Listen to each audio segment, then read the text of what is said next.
Today we're going to be talking about the anatomy of an Urban Elements pantograph.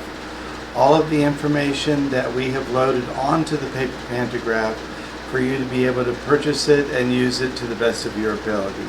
So I'm going to zoom in the camera a little bit closer on the pantograph samples and show you some of the information that we have put on the paper.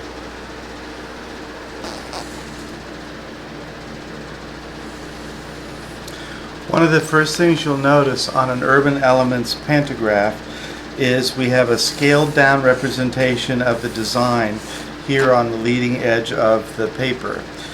This is to help you to find the design when you're looking through your storage for patterns. It also is visible when we have them rolled up in shows for people to purchase them so that they can get an idea of the design itself, but this isn't an accurate representation of size. The next thing you'll notice is we have the name of each pantograph. This particular one is called Christmas Doodle Trees. There's a couple different Christmas doodles, so that's why this one has a subtitle. Just down from there you'll have the width of the pantograph, and this is the width, and this particular one is 10 inches wide. This is very important when it comes to choosing the right size pantograph for your type of long arm system. Some machines are much bigger than others, and you will have a specified design space that you're able to quilt a design in on your particular machine. This particular one's 10 inches, so this would be good for anything up to a mid-size long arm, like a handy quilter HQ16. This particular one is a single row, which means that every pass on the machine you're going to get one row finished. This one also has a directional pattern, and so you would want to make sure that when you're loading this pantograph that you load it so that the tree is the right side up, or whatever the directional pattern happens to be for that pantograph. The next piece over, you'll have the designer's name with the copyright for the pantograph. All of our pantographs are copyrighted by the designer, and for that reason, it's not okay to let all your friends borrow your pantographs, because these are copyrighted products. The pantograph also has an echo at the top and bottom of the pantograph. This allows for a couple different things.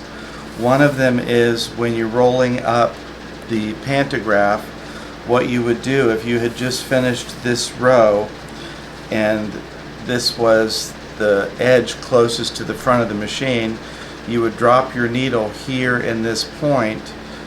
With the needle dropped into the quilt, you would roll the quilt up and the machine would be moving with the quilt, and when you get to that corresponding spot on the design, then you would go ahead and tighten up the quilt and release the needle and go back to your start position.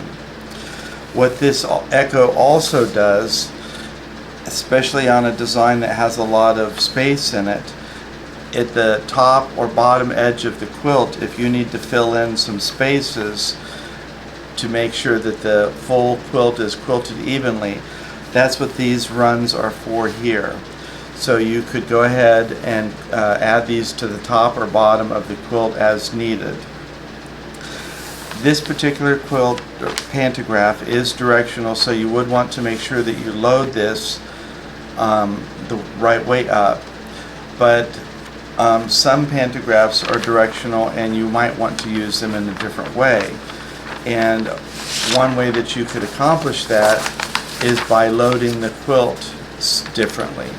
Rather than loading it by the top edge, you might want to load it by the side so that the quilt would have the directional pattern the way that you wanted it. This particular example is a double row. That means that every pass on the machine has to happen twice for you to get this full design done before you'd roll up the quilt. And this particular one is 10 inches wide. So you would go ahead and finish both rows before you would roll up, and then you would do 2 more rows. So we have both single row and double row, but both of these last 2 examples are examples of directional patterns, and depending on how you wanted to use those would be how you would load the quilt in that particular case. In this example, malachite, this particular pattern is very popular. It's 10 3/4 inches wide, and even though it looks like it's a double row, it actually is only 1 row because it meanders up and down as the design is stitched out. This design is really great for filling in quilts because it could look like puddles, it could look like the wind. It really fills in the background really beautifully on a quilt, gives you a lot of texture and movement without adding a specific design element to the quilt. So this particular design is hugely popular. The next thing I will show you is going to be over on the machine. It's just a matter of how you would go ahead and load this onto the pantograph depending on how you're comfortable sewing.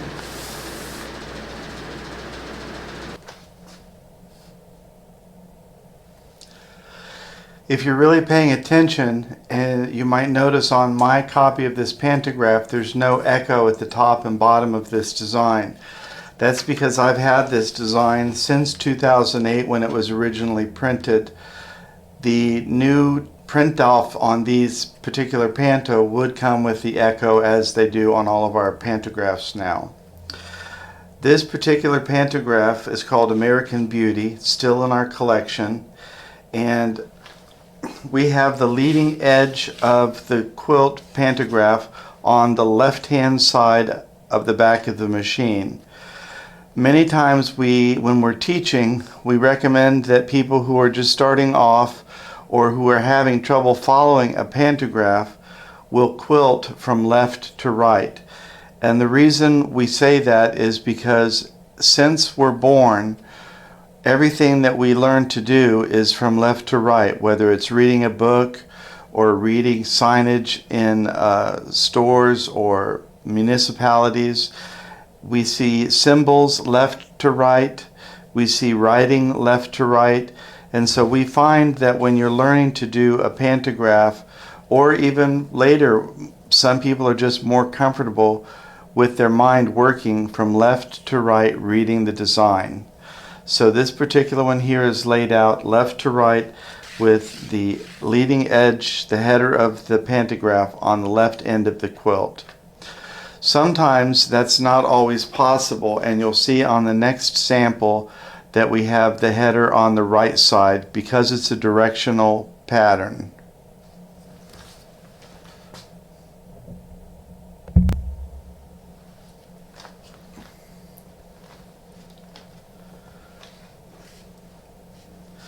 You'll see here that this is a directional pattern, and depending on which way you have loaded your quilt on the machine, you may have to have your pantograph with the header on the right side.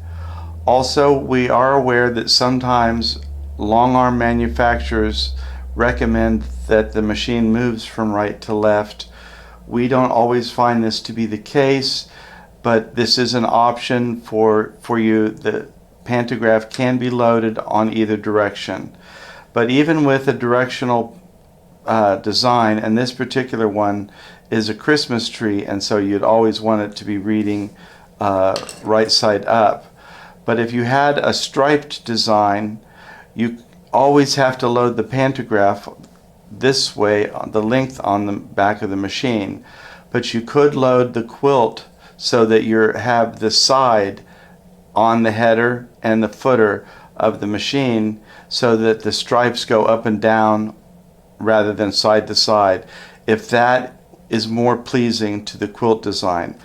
So it's not just a matter of how you load the pantograph on the back, but it's also how you load the quilt that is important, because the two things work in conjunction. Whatever you're sewing, tracing back here is what you're sewing onto the quilt. So don't get caught up in only putting the top of the quilt on the top header. If you want the design to go the other way, you can always load the quilt side at the top so that you can get a directional running sideways or up and down. So these are all of the important components of the pantograph and how to load them on the machine, how to read them, whichever is more comfortable for you. So we hope this gives you a little bit of insight into what's on the pantograph and how it can help you.